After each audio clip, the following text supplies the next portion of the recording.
अध्याय 3। सबक 3। अपने खुद के काम पर ध्यान केंद्रित करें।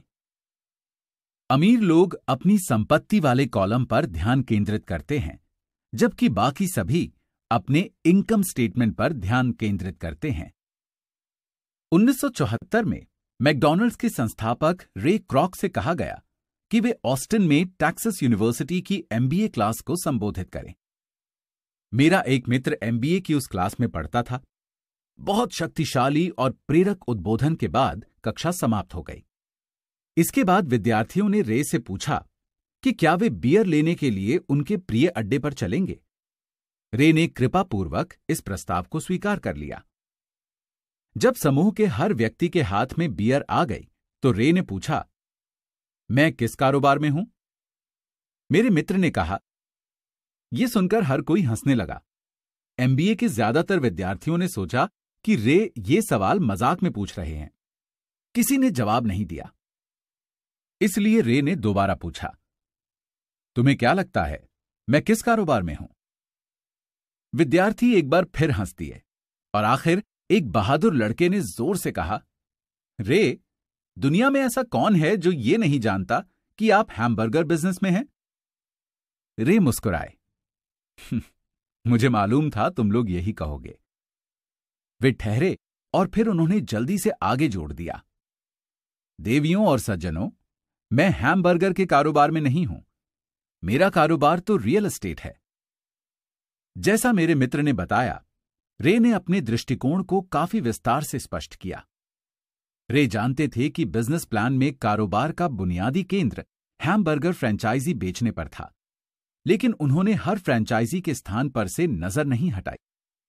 वे जानते थे कि हर फ्रेंचाइजी की सफलता में जमीन और इसका स्थान सबसे महत्वपूर्ण घटक थे। बुनियादी तौर पर जो व्यक्ति रे क्रॉक की कंपनी की फ्रेंचाइजी खरीद रहा था, वो उसके नीचे की जमीन भी खरीद रहा था।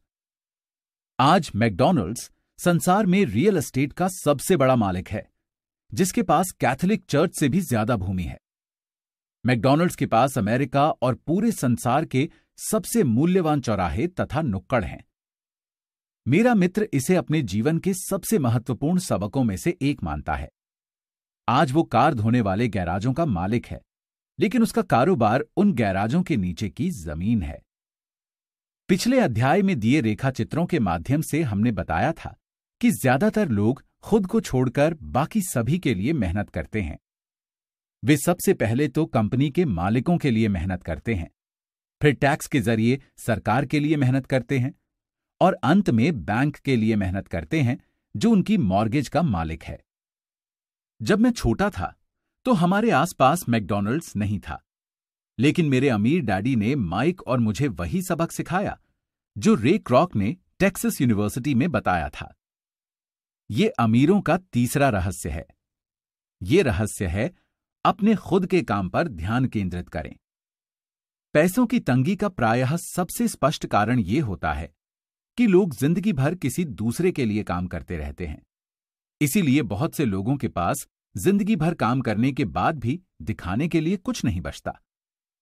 हमारे वर्तमान शिक्षा तंत्र का मूल उद्देश्य अकादमिक योग्यताएं विकसित करके अच्छी नौकरियां दिलाना है। पूरा शिक्षा तंत्र बच्चों को इसी के लिए तैयार करने पर ध्यान केंद्रित करता है।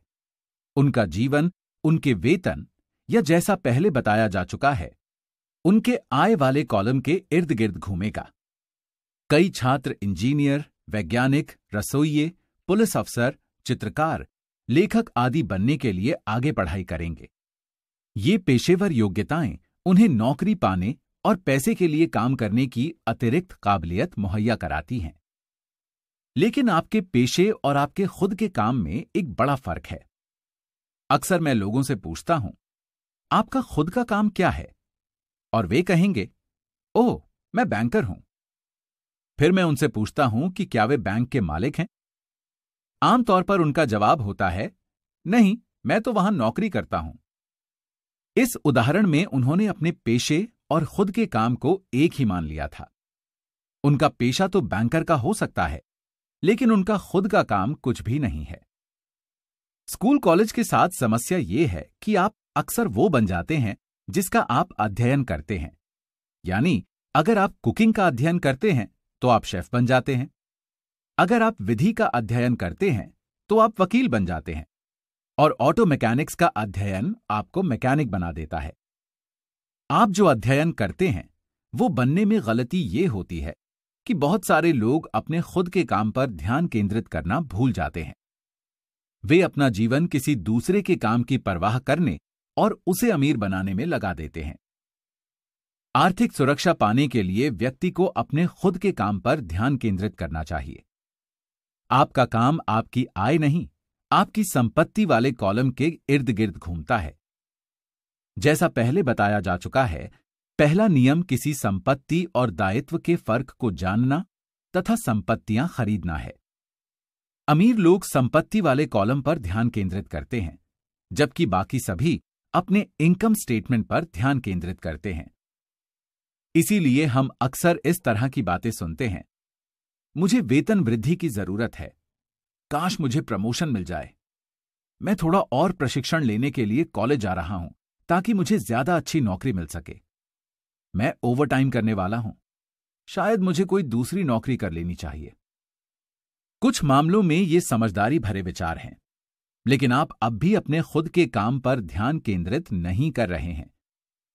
ये विचार अब भी आय वाले कॉलम पर ध्यान केंद्रित करते हैं और किसी व्यक्ति को आर्थिक दृष्टि से ज्यादा सुरक्षित तभी बनाएंगे जब इस अतिरिक्त पैसे का इस्तेमाल आमदनी देने वाली संपत्तियां खरीदने के लिए किया जाए। बहुसंख्यक गरीब और मध्य वर्गीय लोग आर्थिक क्षेत्र में रूढ़िवादी होते हैं, जिसका मतलब है मैं जोखिम लेने में समर्थ नहीं हूं। इसका बुनियादी कारण यह है कि उनके पास कोई वित्तीय आधारशिला नहीं है। उन्हें अपनी नौकरियों से चिपके रहना है और खेल को सुरक्षित तरीके से खेलना है। जब छंटनी आम बात हुई तो करोड़ों कर्मचारियों को पता लगा कि उनकी सबसे बड़ी तथाकथित संपत्ति यानी उनका मकान उन्हें जिंदा निगल रहा है। उनकी संपत्ति हर महीने उनके पैसे खा रही थी। उनकी कार यानी उनकी दूसरी संपत्ति भी उन्हें कच्चा चबा रही थी। गैराज में रखे $1000 के गोल्फ क्लब्स अब $1000 के नहीं रह गए थे। नौकरी की सुरक्षा के बिना अब उनके पास दूसरा कोई सहारा ही नहीं बचा था। उन्होंने जिन्हें संपत्तियां माना था, वे आर्थिक संकट के दौर में उनकी कोई मदद नहीं कर सकती थी। मैं मानता हूं कि हम में से ज्यादातर लोगों ने किसी मकान या कार को खरीदते समय कर्ज का आवेदन फॉर्म भरा होगा।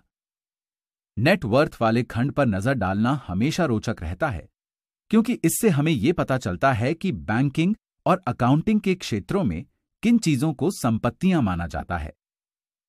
एक बार मैं लोन चाहता था, लेकिन उस वक्त मेरी आर्थिक स्थिति बहुत अच्छी नहीं दिख रही थी। इसलिए मैंने संपत्ति वाले कॉलम की संख्या बढ़ाने के लिए अपने नए गोल्फ क्लब्स, मेरी पेंटिंग्स, पुस्तकें, इलेक्ट्रॉनिक्स, अरमानी के सूट, कलाई घड़ी, जूते और दीगर चीजें भी शामिल कर लीं। मेरे लोन के आवेदन को इसलिए ठुकरा दिया गया क्योंकि रियल एस्टेट में मेरा बहुत ज्यादा निवेश था। लोन मंजूर करने वाली समिति को यह पसंद नहीं आया कि मैं किराए से इतना ज्यादा पैसा कमाता था। वे जानना चाहते थे कि मेरे पास तनख्वाह वाली सामान्य नौकरी क्यों नहीं है। उन्होंने अरमानी सूट, गोल्फ क्लब्स या पेंटिंग कलेक्शन पर कोई आपत्ति नहीं की। जब आप सामान्य सांचे में नहीं ढलते हैं तो जीवन कई बार मुश्किल होता है।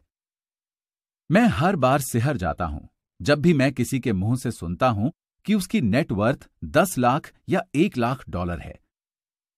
नेटवर्थ सटीक पैमाना नहीं है और इसका मुख्य कारण यह है कि जिस पल आप अपनी संपत्तियों को बेचना शुरू करते हैं, उसी पल आपको मुनाफे पर टैक्स देना पड़ता है। आय कम होने पर बहुत सारे लोग गहरी आर्थिक परेशानी में फंस जाते हैं। पैसे जुटाने के लिए वे अपनी संपत्तियां बेचते हैं, लेकिन उनकी व्यक्तिगत संपत्तियां आमतौर पर उनकी बैलेंस शीट में दर्ज राशि से बहुत कम में बिकती हैं। दूसरी ओर, अगर संपत्तियां बेचने से मुनाफा हो जाए तो भी उस पर टैक्स लगता है, यानी एक बार फिर सरकार अपना हिस्सा ले लेती है और कर्ज से बाहर निकलने के लिए जुटाई जाने वाली राशि को कम कर देती है। इसीलिए मैं कहता हूं कि किसी की नेटवर्थ अक्सर उसके अनुमान से कम होती है। अपने खुद के काम पर ध्यान केंद्रित करना शुरू करें। दिन की नौकरी करते रहें, लेकिन असली संपत्तियां भी खरीदना शुरू करें। ऐसे दायित्व या निजी सामान ना खरीदें जिन्हें एक बार घर लाने के बाद उनका मूल्य कम हो जाए। जिस पल आप किसी नई कार को शोरूम से चलाकर बाहर लाते हैं, उसकी कीमत लगभग 25% कम हो जाती है, यानी ये सच्ची संपत्ति नहीं है। हालांकि आपका बैंकर इसे संपत्ति की सूची में लिखने देता है। मैंने अपने $400 के नए गोल्फ टाइटेनियम ड्राइवर से जिस पल खेलना शुरू किया, उसी पल उसका मूल्य घटकर $150 हो गया। खर्च कम करें, दायित्व कम करें और ठोस संपत्तियों की नींव डालने के लिए मेहनत करें। जो युवा अब तक घर छोड़कर नहीं गए हैं, उनके लिए यह महत्वपूर्ण है कि उनके माता पिता उन्हें संपत्ति और दायित्व का फर्क सिखा दें। वे घर छोड़कर जाएं, शादी करें, मकान खरीदें, बच्चे पैदा करें और जोखिम भरी वित्तीय स्थिति में अटक जाएं, नौकरी से चिपके रहें और हर चीज उधार पर खरीदें। इससे पहले ही उनसे ठोस संपत्ति वाले कॉलम को बनवाना शुरू करें। मैं बहुत सारे युवा दंपतियों को देखता हूं जो विवाह के बाद एक ऐसी जीवन शैली में उलझकर रह जाते हैं जो उन्हें नौकरी के अधिकतर वर्षों में कर्ज से बाहर नहीं निकलने देगी। जब आखिरी बच्चा बड़ा होकर घर से चला जाता है, तब माता पिता को एहसास होता है कि उन्होंने रिटायरमेंट के लिए पर्याप्त तैयारी नहीं की है। अब वे थोड़ा पैसा बचाने का अभियान छेड़ देते हैं, लेकिन तभी उनके खुद के माता पिता बीमार हो जाते हैं और उन पर नई जिम्मेदारियां आ जाती हैं। तो मैं आपको या आपके बच्चों को किस तरह की संपत्तियां इकट्ठी करने की सलाह देता हूं। मेरे संसार में असल संपत्तियां निम्न श्रेणी में आती हैं। ऐसे कारोबार जिनमें मेरे मौजूद रहने की जरूरत नहीं है। मैं उनका मालिक अवश्य हूं, लेकिन दूसरे लोग उनका प्रबंधन करते हैं या उन्हें चलाते हैं। अगर मुझे भी वहां काम करना पड़े तो ये कारोबार नहीं होगा, ये तो नौकरी बन जाएगी। स्टॉक्स, बॉन्ड्स, आमदनी देने वाली रियल एस्टेट, नोट्स यानी IOU, बौद्धिक संपदा यानी संगीत, पटकथा और पेटेंट आदि से मिलने वाली रॉयल्टी, कोई अन्य चीज जिसका मूल्य हो, जो आमदनी देती हो या जिसका मूल्य बढ़ता हो और जिसका तैयार बाजार हो। बचपन में मेरे शिक्षित डैडी ने मुझे सुरक्षित नौकरी खोजने के लिए प्रोत्साहित किया, लेकिन मेरे अमीर डैडी ने मुझे उन संपत्तियों को इकट्ठा करने के लिए प्रोत्साहित किया जिनसे मैं प्रेम करता था। अगर तुम इससे प्रेम नहीं करते हो तो तुम उसकी देखभाल नहीं करोगे। मैं रियल एस्टेट इसलिए इकट्ठी करता हूं क्योंकि मुझे इमारतों और जमीन से प्यार है। मुझे उनकी खरीदारी करने से प्यार है और मैं दिन भर उन्हें निहार सकता हूं। जब समस्याएं उत्पन्न होती हैं तो वे इतनी बुरी नहीं होती कि उनकी वजह से रियल एस्टेट के प्रति मेरा प्यार कम हो जाए। हां, जो लोग रियल एस्टेट से नफरत करते हैं उन्हें यह नहीं खरीदनी चाहिए। मुझे छोटी कंपनियों, खासकर शुरुआती कंपनियों के शेयरों से भी प्रेम है। इसका कारण यह है कि मैं मैनेजर नहीं, उद्यमी हूं। अपने शुरुआती वर्षों में मैंने standard oil of California, US marine Corp और जेरोक्स कॉर्प जैसे बड़े संगठनों में काम किया था। उन संगठनों में गुजारा समय मजेदार था, जिसकी कई अच्छी यादें मेरे साथ हैं। लेकिन मैं जानता हूं कि दिल की गहराई में मैं कंपनी वाला आदमी नहीं हूं। मुझे कंपनियां शुरू करना पसंद है, उन्हें चलाना नहीं। इसलिए मैं आमतौर पर छोटी कंपनियों के शेयर खरीदता हूं। कई बार मैं खुद भी कंपनी खड़ी करके उसे सार्वजनिक करता हूं। नए शेयर जारी करने से भारी दौलत मिलती है और मुझे इस खेल से प्रेम है। कई लोग स्मॉल कैप यानी छोटी कंपनियों से डरते हैं और उन्हें खतरनाक कहते हैं, और वे हैं भी। लेकिन यदि आप इस निवेश से प्रेम करते हैं, इसे समझते हैं और खेल के नियम जानते हैं, तो जोखिम कम हो जाता है। छोटी कंपनियों के मामले में मेरी निवेश रणनीति ये कहती है कि 1 साल के भीतर उस शेयर से बाहर आ जाओ। दूसरी तरफ रियल एस्टेट के क्षेत्र में मेरी रणनीति ये है कि छोटी शुरुआत करो और उसे बेचकर ज्यादा बड़ी जायदाद खरीदो, ताकि मुनाफे पर टैक्स तुरंत ना चुकाना पड़े। इससे रियल एस्टेट संपत्ति का मूल्य बहुत ज्यादा बढ़ जाता है। मैं रियल एस्टेट को आमतौर पर 7 साल से कम समय तक रखता हूं। जब मैं मरीन कॉर्प और जेरोक्स में था, तब बरसों तक मैंने वही किया जिसकी सलाह मेरे अमीर डैडी ने दी थी। मैं दिन में नौकरी करता था और उसके साथ ही अपने खुद के काम पर भी ध्यान केंद्रित करता था। मैं रियल एस्टेट और छोटे शेयरों की खरीद फरोख्त करके अपनी संपत्ति वाले कॉलम में बहुत सक्रिय था। अमीर डैडी हमेशा वित्तीय शिक्षा के महत्व पर जोर देते थे। वे कहते थे कि मैं अकाउंटिंग और कैश फ्लो मैनेजमेंट को जितनी अच्छी तरह समझने लगूंगा, निवेशों का विश्लेषण करने और अंततः अपनी खुद की कंपनी शुरू करने तथा उसे सफल बनाने में उतना ही बेहतर बन जाऊंगा। मैं किसी को भी नई कंपनी खड़ी करने के लिए प्रोत्साहित नहीं करता हूं, जब तक कि वे खुद ऐसा ना करना चाहें। मैं जानता हूं कि कंपनी चलाने में कितने झंझट होते हैं, इसलिए मैं नहीं चाहता कि कोई उस झमेले में फंसे। कई ऐसे मौके होते हैं जब लोगों को कोई नौकरी नहीं मिल पाती और उस वक्त अपनी कंपनी शुरू करना सबसे अच्छा समाधान नजर आता है। लेकिन यह हमेशा याद रखें कि आपके सफल होने की संभावनाएं बहुत ही कम हैं। 10 में से 9 कंपनियां पहले 5 सालों में डूब जाती हैं। जो कंपनियां पहले 5 सालों में बचती हैं, उनमें भी 10 में से 9 अंततः डूब जाती हैं। इसलिए यदि आप में खुद की कंपनी का मालिक बनने की प्रबल और वास्तविक इच्छा है, तभी मैं ऐसा करने की सलाह दूंगा, वरना दिन की नौकरी करते रहें और अपने खुद के काम पर ध्यान केंद्रित करें। जब मैं कहता हूं अपने खुद के काम पर ध्यान केंद्रित करें, तो मेरा मतलब होता है कि अपनी संपत्ति वाले कॉलम को मजबूत बनाएं और बनाए रखें। एक बार जब इसमें कोई डॉलर जाए तो उसे कभी बाहर ना निकलने दें। इसके बारे में इस तरह सोचें कि जब कोई डॉलर आपकी संपत्ति वाले कॉलम में जाता है तो वो आपका कर्मचारी बन जाता है। पैसे के बारे में सबसे अच्छी बात यह है कि ये एक दिन में 24 घंटे काम करता है और पीढ़ियों तक काम कर सकता है। दिन की नौकरी करते रहें, बेहतरीन मेहनती कर्मचारी बने, लेकिन अपनी संपत्ति वाले कॉलम को बढ़ाते रहें। जब आपका कैश फ्लो बढ़ जाए तो आप विलासिता की वस्तुएं खरीद सकते हैं। इस बारे में एक महत्वपूर्ण तथ्य यह है कि अमीर लोग विलासिता की वस्तुएं सबसे अंत में खरीदते हैं, जबकि गरीब और मध्य वर्गीय लोगों में विलासिता की वस्तुएं सबसे पहले खरीदने की प्रवृत्ति होती है। गरीब और मध्य वर्गीय लोग अक्सर बड़े मकान, हीरे, फर कोट, आभूषण या नाव जैसी विलासिता की वस्तुएं इसलिए खरीदते हैं क्योंकि वे अमीर दिखना चाहते हैं। वे अमीर दिखते तो हैं, लेकिन हकीकत में वे बस कर्ज के दलदल में ज्यादा गहरे डूब जाते हैं। पुराने पैसे वाले लोग, यानी लंबे समय से अमीर लोग, अपनी संपत्ति वाले कॉलम को सबसे पहले बनाते हैं। फिर संपत्ति वाले कॉलम से उत्पन्न होने वाली आमदनी उनके लिए विलासिता के सामान खरीदती है। गरीब और मध्य वर्गीय लोग अपनी खून पसीने की कमाई और बच्चों की विरासत की कीमत पर विलासिता के सामान खरीदते हैं। सच्ची विलासिता किसी असली संपत्ति में निवेश करने और उसे विकसित करने का पुरस्कार है।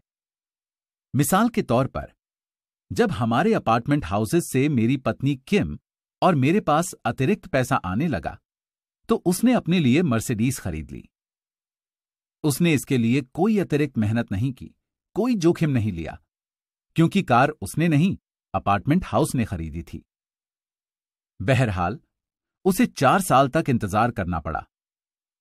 जबकि रियल एस्टेट निवेश पोर्टफोलियो बढ़ रहा था और कार खरीदने के लिए पर्याप्त अतिरिक्त कैश फ्लो उत्पन्न कर रहा था। लेकिन मर्सिडीज की विलासिता सच्चा पुरस्कार थी, क्योंकि इससे यह साबित हो गया था कि वो अपनी संपत्ति वाले कॉलम को बढ़ाना जानती थी। अब वो कार उसके लिए सिर्फ एक सुंदर कार ही नहीं है, ये उससे ज्यादा मायने रखती है। इसका मतलब है कि उसने अपनी वित्तीय बुद्धि का उपयोग करके इसे खरीदा है।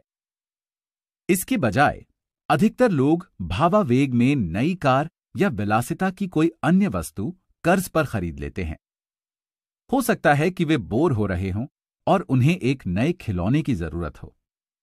कर्ज पर विलासिता की वस्तु खरीदने से अक्सर वो आदमी अंततः उस वस्तु से चिढ़ने लगता है, क्योंकि कर्ज एक आर्थिक बोझ बन जाता है। जब आप निवेश करने और अपना खुद का काम करने में समय लगा चुके हैं, तो अब आप अमीरों का सबसे बड़ा रहस्य सीखने के लिए तैयार हैं, यानी वो रहस्य जो अमीरों को बाकी लोगों से काफी आगे पहुंचा देता है। 20 साल पहले आज। Fast forward 2007। मैकडॉनल्ड्स, 7-Eleven और KFC 3 सबसे बड़े फ्रेंचाइजी ब्रांड्स का स्थान कायम रखे हुए हैं। कुल मिलाकर 2016 में 200 सबसे बड़े फ्रेंचाइजी ब्रांड्स की बिक्री 2.2% यानी $12.5 अरब बढ़ी। बेरोजगारी। डोनाल्ड ट्रंप का 2016 का राष्ट्रपति पद का चुनाव अभियान नौकरियों, नौकरियों, नौकरियों पर केंद्रित था। बेरोजगारी रिकॉर्ड स्तर पर है। हालांकि रिपोर्ट्स कई अलग अलग फॉर्मूले और आंकड़े बताती हैं। अंतर्राष्ट्रीय श्रम संगठन के अनुसार 2017 में ही वैश्विक बेरोजगारी 20 करोड़ तक पहुंच गई थी। एक और गंभीर विचार, रोबोट्स का आगमन। अध्ययन सत्र। अध्याय 3। सबक 3। अपने खुद के काम पर ध्यान केंद्रित करें। सार। रॉबर्ट के एक मित्र ने 1974 में ऑस्टिन की टेक्सास यूनिवर्सिटी में मैकडॉनल्ड के संस्थापक रे क्रॉक का व्याख्यान सुना। बाद में रे विद्यार्थियों के साथ उनके प्रिय स्थान पर बियर पीने जाने के लिए सहमत हो गए। उन्होंने विद्यार्थियों से पूछा कि उनके हिसाब से वे किस व्यवसाय में हैं। पहले तो विद्यार्थी हंसे और फिर उन्होंने जवाब दिया कि जाहिर है वे हैमबर्गर बेचने के व्यवसाय में हैं। लेकिन रे ने उन्हें बताया कि वे हैमबर्गर व्यवसाय में नहीं हैं, बल्कि रियल एस्टेट व्यवसाय में हैं। वे जानते थे कि हर फ्रेंचाइजी की जमीन और स्थान इसकी सफलता में सबसे अहम भूमिका निभाते हैं। आज मैकडॉनल्ड्स संसार में रियल एस्टेट का सबसे बड़ा अकेला स्वामी है, जिसके पास पूरे संसार के सबसे मूल्यवान चौराहों और सड़क के नुक्कड़ों का स्वामित्व है। रॉबर्ट के मित्र ने उस सबक को दिल में उतार लिया और आज वो कई कार सर्विसिंग सेंटर्स का मालिक है। लेकिन उसका व्यवसाय उन कार सर्विसिंग सेंटर्स के नीचे की रियल एस्टेट है। बहुत सारे लोग दूसरों की खातिर काम करते हैं, उनके नियोक्ता, सरकार टैक्स के तौर पर और बैंक मॉर्गेज के तौर पर। रे क्रॉक और अमीर डैडी अमीरों का रहस्य क्रमांक 3 जानते थे। अपने खुद के काम पर ध्यान केंद्रित करें। अपना पूरा जीवन किसी दूसरे की खातिर काम करके बर्बाद ना करें। आपके पेशे और आपके व्यवसाय में बड़ा फर्क होता है। अक्सर रॉबर्ट लोगों से पूछते हैं, आपका व्यवसाय क्या है? और वे जवाब देते हैं, ओह, मैं बैंकर हूं। फिर वे उनसे पूछते हैं कि क्या वे बैंक के मालिक हैं? और वे आमतौर पर प्रतिक्रिया करते हैं, नहीं नहीं, मैं वहां काम करता हूं। इस प्रकरण में उन्होंने अपने पेशे को गलती से अपना व्यवसाय समझ लिया है। उनका पेशा बैंकर का हो सकता है, लेकिन उन्हें अब भी उनके खुद के व्यवसाय की जरूरत है। बहुत सारे लोग किसी दूसरे के व्यवसाय पर ध्यान केंद्रित करने और उन्हें अमीर बनाने में अपना जीवन बिता देते हैं। अपने व्यवसाय पर ध्यान केंद्रित करने का मतलब कोई कंपनी शुरू करना नहीं है। हालांकि कुछ लोगों के लिए यह हो भी सकता है। इसके बजाय आपका व्यवसाय आपकी आय वाले नहीं, संपत्ति वाले कॉलम के इर्द गिर्द घूमता है। प्रमोशन या बेहतर नौकरी से आपको ज्यादा वित्तीय दृष्टि से सुरक्षित बनने में तभी मदद मिलेगी जब अतिरिक्त पैसे का इस्तेमाल आय उत्पन्न करने वाली संपत्तियों को खरीदने के लिए किया जाए। ज्यादातर गरीब और मध्य वर्गीय लोग वित्तीय दृष्टि से रूढ़िवादी होते हैं। इसका मुख्य कारण यह है कि उनके पास कोई वित्तीय बुनियाद नहीं होती। उन्हें अपनी नौकरियों से चिपके रहना होता है और खेल को सुरक्षित तरीके से खेलना होता है। वे जोखिम लेना वहन नहीं कर सकते। और जब मुश्किल समय आते हैं तो लोगों ने जिन चीजों को संपत्तियां माना था, वे किसी वित्तीय संकट से बचने में उनकी कोई मदद नहीं करती हैं। उस कार का मूल्य बहुत ज्यादा घट गया है। गोल्फ क्लब्स, उनका भी यही हाल होता है। बैंक किसी व्यक्ति को फाइनेंशियल स्टेटमेंट में जिन चीजों को संपत्तियों की सूची में रखने की अनुमति देता है वे अक्सर सच्ची संपत्तियां नहीं होती हैं। रॉबर्ट को एक बार लोन देने से मना कर दिया गया था क्योंकि बैंक को यह पसंद नहीं आया था कि वे किराए से इतना ज्यादा पैसा कमा रहे थे। बैंक को यह चिंता भी थी कि उनके पास सामान्य नौकरी नहीं थी।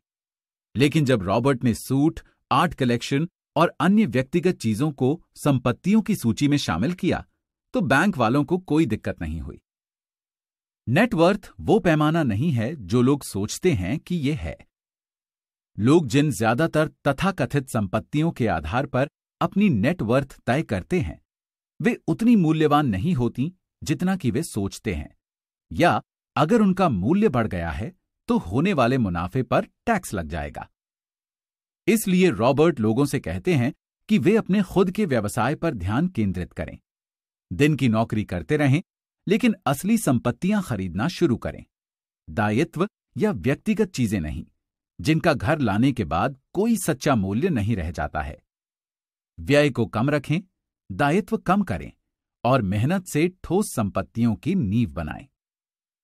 अभिभावकों को अपनी संतानों के घर छोड़ने से पहले उन्हें यह सिखाने की जरूरत है ताकि वे समझ सकें कि सच्ची संपत्ति क्या है। इसके फलस्वरूप वे खुद को कर्ज की जीवन शैली में नहीं फंसने देंगे। रॉबर्ट कहते हैं कि असली संपत्तियां निम्न श्रेणियों में आती हैं। 1. ऐसे कारोबार जिनमें मुझे मौजूद रहने की जरूरत नहीं है। मैं उनका मालिक अवश्य हूं, लेकिन दूसरे लोग उनका प्रबंधन करते हैं या उन्हें चलाते हैं। अगर मुझे भी वहां काम करना पड़े तो ये कारोबार नहीं होगा, ये तो नौकरी बन जाएगी। 2. शेयर। 3. बॉन्ड। 4. आमदनी देने वाली रियल एस्टेट। 5. नोट्स यानी IOU। 6. बौद्धिक संपदा यानी संगीत, पटकथा और पेटेंट आदि से मिलने वाली रॉयल्टी। 7. कोई अन्य चीज जिसका मूल्य हो, जो आमदनी देती हो या जिसका मूल्य बढ़ता हो और जिसका तैयार। उन संपत्तियों को हासिल करें जिनसे आप प्रेम करते हो।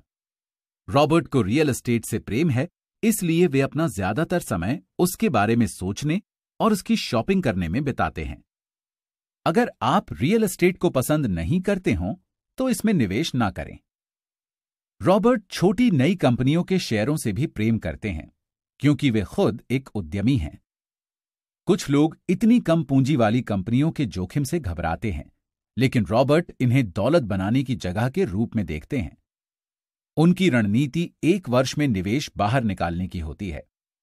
दूसरी तरफ उनकी रियल एस्टेट की रणनीति ये है कि वे छोटी शुरुआत करें और मुनाफे पर लगने वाले टैक्स में विलंब करते हुए उन्हें बेचकर ज्यादा बड़ी जायदाद खरीदें तथा रियल एस्टेट को 7 साल से कम रखें। मरीन और जेरोक्स के लिए काम करते समय भी रॉबर्ट ने अपने व्यवसाय पर ध्यान केंद्रित रखा। वे दिन की नौकरी करते रहे, लेकिन वे अपनी संपत्ति वाले कॉलम में सक्रिय रहे तथा रियल एस्टेट और छोटे शेयरों में कारोबार करते रहे। उन्होंने अकाउंटिंग और कैश मैनेजमेंट को जितना ज्यादा समझा, वे निवेशकों का विश्लेषण करने और अंततः अपनी खुद की कंपनी बनाने में उतने ही बेहतर बनते चले गए। वे लोगों को कोई कंपनी शुरू करने की सलाह नहीं देते हैं जब तक कि उनमें सचमुच ऐसा करने की इच्छा ना हो। अगर इच्छा नहीं है तो वे उन्हें सलाह देते हैं कि वे अपने दिन की नौकरी कायम रखें और अपने व्यवसाय पर ध्यान केंद्रित रखें। अपनी संपत्ति वाले कॉलम को मजबूत बनाएं और बनाए रखें। जब कैश फ्लो बढ़ जाता है तो लोग विलासिताओं में संलग्न हो सकते हैं, लेकिन सिर्फ तभी अगर कैश फ्लो उनका समर्थन करे। संपत्ति वाले कॉलम को बनाएं और फिर उन संपत्तियों से उत्पन्न आमदनी से विलासिताओं को खरीदें। बाएं गोलार्ध का पल। जब संपत्तियां विलासिताओं को खरीदने लायक पर्याप्त आमदनी देने लगें, तब आप उन्हें खरीद सकते हैं। दाएं गोलार्ध का पल। आपका व्यवसाय क्या है, इस बारे में सृजनात्मक तरीके से सोचें। यह आपका पेशा नहीं है। अवचेतन पल। आप जिस प्रकार की संपत्तियों से प्रेम करते हैं उन्हें हासिल करें, क्योंकि आप उनकी बेहतर परवाह करेंगे और उनके बारे में सीखने में आपको मजा भी आएगा। रॉबर्ट क्या कह रहे थे? अब सोच विचार करने का समय है। खुद से पूछें, रॉबर्ट इस उद्धरण में क्या कह रहे हैं और वे ऐसा क्यों कहते हैं? इस खंड में आपको रॉबर्ट के साथ सहमत या असहमत होने की जरूरत नहीं है। लक्ष्य तो यह समझना है कि रॉबर्ट क्या कह रहे हैं। याद रखें, यह पाठ्यक्रम सहयोगी और समर्थक बनने के लिए तैयार किया गया है। दो दिमाग एक से बेहतर होते हैं। अगर आप रॉबर्ट की कही बात को नहीं समझ पाते हैं तो संकोच न करें, समझने में मदद मांगें। हर उद्धरण पर बातचीत करने का समय निकालें जब तक कि आप इसे समझ ना लें। वित्तीय दृष्टि से सुरक्षित बनने के लिए इंसान को अपने खुद के व्यवसाय पर ध्यान केंद्रित करने की जरूरत है। अमीर लोग अपनी संपत्ति वाले कॉलमों पर ध्यान केंद्रित करते हैं, जबकि बाकी हर व्यक्ति अपने इनकम स्टेटमेंट पर ध्यान केंद्रित करता है। वित्तीय संघर्ष प्रायः इस बात का सीधा परिणाम होता है कि लोग अपना पूरा जीवन किसी दूसरे की खातिर काम करने में बिता देते हैं। कई लोगों के पास अपने कामकाजी दिनों के अंत में अपने प्रयासों के बदले में दिखाने के लिए कुछ भी नहीं होता। नेटवर्थ सटीक नहीं होती। इसका एक मुख्य कारण यह है कि जिस पल आप अपनी संपत्तियों को बेचना शुरू करते हैं, मुनाफे पर टैक्स लगा दिया जाता है। एक बार जब कोई डॉलर अंदर जाए तो इसे कभी बाहर ना निकलने दें। इसके बारे में इस तरह सोचें कि जब कोई डॉलर आपकी संपत्ति वाले कॉलम में जाता है तो वो आपका कर्मचारी बन जाता है। पैसे के बारे में सबसे अच्छी बात यह है कि ये एक दिन में 24 घंटे काम करता है और पीढ़ियों तक काम कर सकता है। एक महत्वपूर्ण अंतर यह है कि अमीर लोग विलासिता की वस्तुएं सबसे अंत में खरीदते हैं, जबकि गरीब और मध्य वर्गीय लोगों में विलासिता की वस्तुएं सबसे पहले खरीदने की प्रवृत्ति होती है। गरीब और मध्य वर्गीय लोग अपनी खून पसीने की कमाई और बच्चों की विरासत की कीमत पर विलासिता के सामान खरीदते हैं। अतिरिक्त प्रश्न। अब इस अध्याय में रॉबर्ट की कही बातों की समझ के साथ इसमें बताई कहानियों को खुद पर और अपने जीवन पर लागू करने का समय है। खुद से आगे दिए प्रश्न पूछें और अपने अध्ययन साझेदार के साथ उन पर विचार विमर्श करें। खुद के साथ और अपने साझेदार के साथ ईमानदार बनें। आप जो जवाब दे रहे हैं, अगर उनमें से कुछ आपको पसंद नहीं आते हैं तो खुद से पूछें कि क्या आप बदलने के लिए तैयार हैं। अपने विचारों तथा मानसिकता को बदलने की चुनौती को स्वीकार करें। 1. आपका पेशा क्या है और आपका व्यवसाय क्या है? उनमें क्या फर्क है? 2. वे कौन सी चीजें हैं जिन्हें इस अध्याय को पढ़ने से पहले आपने अपनी नेटवर्थ में गिना हो सकता था? अब आप उन्हें कैसे देखते हैं? 3. आप जिन संपत्तियों को हासिल कर रहे हैं, क्या वे ऐसी हैं जिनसे आप प्रेम करते हैं? अगर नहीं, तो आप इसे कैसे बदल सकते हैं? 4. वो कौन सा समय था जब आपने कोई विलासिता का सामान खरीदा था जिसे आपका कैश फ्लो तर्कसंगत नहीं ठहराता था? वो कौन सा समय है जब आपने ऐसा किया था, तब कैश फ्लो उस खरीदारी को तर्कसंगत ठहरा सकता था? इसकी तुलना करें कि आपने उन दोनों स्थितियों में कैसा महसूस किया था, खरीदारी के समय भी और बाद में भी। 5. क्या आपके परिवार में ऐसे लोग रहे हैं जिन्होंने किसी दूसरे की खातिर काम करने में अपना पूरा जीवन बिताया है और अंत में उनके पास कुछ भी नहीं बचा था? अगर आप दे सकते तो उन्हें क्या सलाह देते? शब्दावली की परिभाषाएं। बॉन्ड, कर्ज जिसमें अधिकृत रूप से इसे जारी करने वाला बॉन्ड धारकों से कर्ज लेता है और परिपक्वता नामक भविष्य की तारीख पर मूलधन तथा ब्याज लौटाने का वादा करता है। उद्यमी, वो व्यक्ति जो मुनाफा हासिल करने के लिए किसी प्रोडक्ट या सेवा को प्रदान करने का सिस्टम बनाता है। उद्यमी अवसर का पीछा करने के लिए जोखिम स्वीकार करने के इच्छुक रहते हैं और उन्हें पूंजीवादी समाज में बुनियादी तौर पर महत्वपूर्ण समझा जाता है। फाइनेंशियल स्टेटमेंट, आपकी आय, व्यय, संपत्तियों और दायित्वों का स्टेटमेंट। जब आप कॉलेज से निकलते हैं तो उसके बाद आपका रिपोर्ट कार्ड, जिसे आपका बैंकर आपको कर्ज देने से पहले देखना चाहता है। स्टॉक, शेयरों के वितरण के जरिए कॉरपोरेशन द्वारा उगाही जाने वाली पूंजी।